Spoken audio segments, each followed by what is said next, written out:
Hello guys, Mahalakshmi പുത്തൻ വിശേഷങ്ങളിലേക്ക് എല്ലാ കുട്ടികാർക്കും സ്വാഗതം. അങ്ങനെ നമ്മുടെ മഞ്ജുവും സാഗറും ഏകദേശം സെറ്റായി അല്ലെ. നമ്മുടെ മഞ്ജുവിനോട് സാഗർ പറയുന്നുണ്ട്, മഞ്ജുവിന്റെ ജീവിതം ഇങ്ങനെ ഉരുകി ഉരുകി തീർക്കാനുള്ളതാണോ, നമുക്ക് എത്രയും പെട്ടെന്ന് ഒരുമിച്ചൂടെ, എങ്ങോട്ടെങ്കിലും നമുക്ക് പൊയ്ക്കൂടെ എന്നൊക്കെ പറഞ്ഞ് ഇങ്ങനെ കാര്യങ്ങളൊക്കെ സെറ്റ് ആക്കുക കേട്ടോ.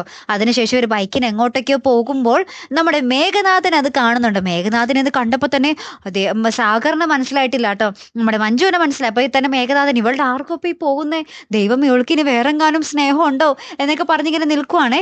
അപ്പൊ നമ്മുടെ എന്നിട്ട് മഞ്ജുവിന്റെ ഫോണിലേക്ക് നമ്മുടെ മേഘനാഥൻ വിളിക്കുന്നുണ്ട്. അപ്പൊ മേഘനാഥന്റെ കോള് കാണുമ്പോൾ നമ്മുടെ സാഗർ പറയുന്നുണ്ട്, ഇനി നമ്മളെങ്ങാനും എവിടെയെങ്കിലും വെച്ച് കണ്ടു കാണോ, എനിക്ക് അങ്ങനെ ഒരു സംശയം തോന്നുന്നു എന്നൊക്കെ പറയുവാണ്. അപ്പൊ നമ്മുടെ മഞ്ജു ആകെ പേടിച്ചൊക്കെ നിൽക്കുക കേട്ടോ.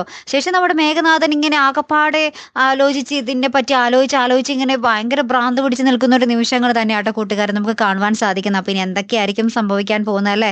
നമ്മുടെ മഞ്ജു വരുമ്പോൾ എന്തായാലും അവിടെ ഒരു ചോദ്യം ചെയ്യലുണ്ടാകും. ഇനി അവിടെ എന്തൊക്കെ പൊട്ടിത്തെറികൾ സംഭവിക്കും, നമ്മുടെ മഞ്ജു ആ ഒരു നിമിഷം അവിടെ നിന്നും ഇറങ്ങി കമലേശ്വരത്തേക്ക് തിരികെ പോകുമോ എന്നുള്ളതൊക്കെയാണ് നമുക്ക് ഇനി അറിയേണ്ടതല്ലേ. കാത്തിരുന്ന് തന്നെ കാണാം കേട്ടോ. അപ്പൊ അടുത്തൊരു വീഡിയോയുമായി വരുന്നത് വരയ്ക്കും ഗുഡ് ബൈ.